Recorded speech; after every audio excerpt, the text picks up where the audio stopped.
लोग लड़ाई जीत गए हैं। अब बस ये तैयारी चल रही है कि कब केक काटा जाएगा।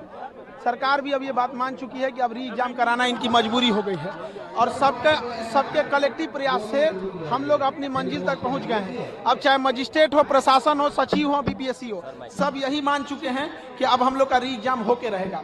लेकिन क्या होता है कि कई लोग नाराज होते हैं ना, तो थोड़ा देर बाद मानते हैं, ये दिखाने के लिए कि हमारा भी ईगो है।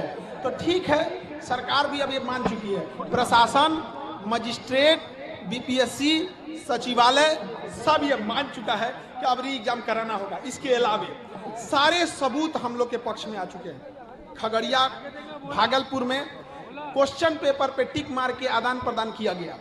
सिवान में एक कॉलेज है, हम इसका नाम हाईकोर्ट को बताएंगे, उसका बेंच नीले कलर का है, लंबा हॉल है, उसमें 35 मिनट टाइम देखा गया। मोतिहारी का एक कॉलेज है जिसका नाम हाईकोर्ट में बताएंगे, उसके रूम नंबर 35 और रूम नंबर 20, इन दोनों में धांधली हुई है। बैठा कोई और है, अब वो गया है बाथरूम, और उसके बाद बाथरूम के बाद वो आया है तो कोई और उसके जगह पे बैठ गया है। ये सब का सीसीटीवी प्रिजर्व किया जाएगा। आप मीडिया वाले गया और नवादा के डीएम से पूछिए वहाँ के ट्रेजरी से क्वेश्चन कैसे गया, क्योंकि ट्रेजरी तक जाने का एक्सेस हमारे पास नहीं है। 22 सेंटरों पे परीक्षा लेके नॉर्मलाइजेशन किया गया, जबकि इन्होंने ही कहा था कि नॉर्मलाइजेशन नहीं करेंगे। कैसे हुआ? 13 दिसंबर को जो परीक्षा हुई, उस परीक्षा में 6% रिजल्ट, और 4 जनवरी को जो होती है उसमें 19% रिजल्ट। क्या जो बाद में परीक्षा हुई उन बच्चों को पैटर्न पता था, उनको पास पहले से एक्स्ट्रा टाइम था? ये सारी धांधलियां हुई हैं। हाईकोर्ट हम लोग के फेवर में फैसला देगा। अब ये हाईकोर्ट की मजबूरी है कि वो लोग जो है डेट दे रहे हैं, तो ये अलग बात है, क्योंकि डेट वगैरह होते रहता है। ये हाईकोर्ट की प्रक्रिया, इस पे हम नहीं उंगली उठा सकते हैं, क्योंकि हम कोई वकील नहीं है, हम वो लोग ज्यादा बेटर जानते हैं। लेकिन अब जीत हम लोग की पक्की दिख रही है।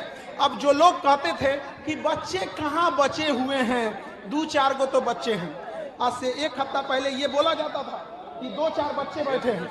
ये लोग देखिए, ये लोग शुरू दिन से आंदोलन को नेतृत्व कर रहे हैं, हम लोग तो लड़ ही रहे हैं। ये लोग बच्चों को छात्र नेता के रूप में बच्चों की आवाज पहुंचा रहे हैं। इनकी आवाज 65 दिन से दब रही थी, आज उसे हम लोग नया हुंकार दिया है, और हम सब लोग का ये कलेक्टिव रिस्पॉन्स है। अब जो कह रहे थे कि बच्चे लौट चुके हैं, हार चुके हैं, अब सब ये कह रहे हैं अब तो री एग्जाम देना मजबूरी है, बट डेट का अनाउंसमेंट बाकी है। हाईकोर्ट से फैसला हम लोग के पास आएगा। जितना जल्दी री एग्जाम होगा उतने कम लोग फंसेंगे, जितना देर लगेगा उतना ज्यादा लोग फंसेंगे। फंसने का जिक्र किया आपने, मन्नू भाई पे भी कहा, उनके ऊपर भी चार्जशीट हो गई है। अब चार्जशीट में क्या है क्या नहीं है वो देखा जाएगा, क्योंकि अभी तो हम स्टेज पे हैं, यहाँ से हम क्या बता पाएंगे। आप लोग मीडिया बंधु हैं, आप लोग साथ देते हैं, ये लोग हैं छात्र नेता, ये लोग ढूंढ के निकालेंगे लोग वहाँ पे क्या हो रहा है, और एक एक को अपराधी को बाहर भेजा जाएगा। आयोग अपने कुछ चहेते पत्रकार को भी रखी है, जिसके माध्यम से वो र्यूमर फैलाती है और कहती है कि री एग्जाम भूल जाइए। वो पत्रकार आयोग की ओर से बोलते हैं लोग, और कहते हैं कि 70वीं 71वीं की तैयारी कीजिए। ऐसे ऐसे पत्रकार है जिसका भाई डीएसपी है, जिसको हम लोग जेल कराए हैं लोग, और वो भी बाहर आया है। अगर वो डीएसपी बाहर रह गया तो सारा सीट बेच देगा। सरकार बताए, जिस डीएसपी को 3 महीना जेल की थी उसे छोड़ी क्यों? उस डीएसपी के घर में 8-8 आदमी अधिकारी कैसे निकल गए? वो लोग से एक बार सवाल पूछिए, जवाब नहीं दे पाएंगे।